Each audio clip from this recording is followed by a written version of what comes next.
dernier viticulteur de la Brède à ramasser à la main.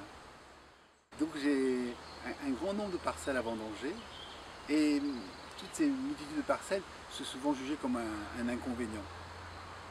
Le but au château L'Hermitage, c'est de transformer les inconvénients en qualité. Donc, puisqu'il y a des parcelles dispersées, de qualités différentes, de cépages différents, de cabernet, de petits verres d'eau, de malbec, elles arrivent toutes à maturité de manière différente. Donc c'est possible au XXIe siècle de vendanger à la main. Ensuite, chaque parcelle, il y a une certaine typicité. Il y a une typicité car les Graves, on a la chance d'avoir un terroir unique et assez divers.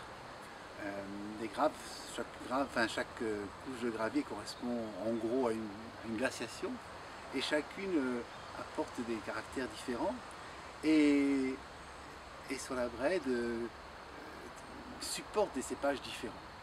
Voilà, tout l'art du viticulteur, c'est de trouver l'harmonie entre le meilleur cépage au meilleur endroit. Dans les graves, souvent, quand je suis arrivé à la Brède, il y avait beaucoup de blancs. On peut me dire que même il y a 50 ans, les vignes rouges qui étaient à la Brède, elles étaient réservées aux ouvriers, à la famille du viticulteur, et c'est le blanc qu'on vendait. Et on le vendait au négoce. Petit à petit, les blancs ont été remplacés par des vignes rouges.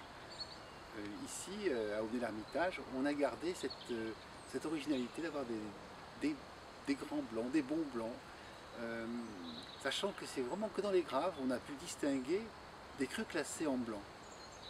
Des crus classés en rouge, il y en a des minants en Médoc, il y en a des minants en Saint-Émilion, on en a aussi de très bons ici, mais en blanc, il n'y en a qu'ici.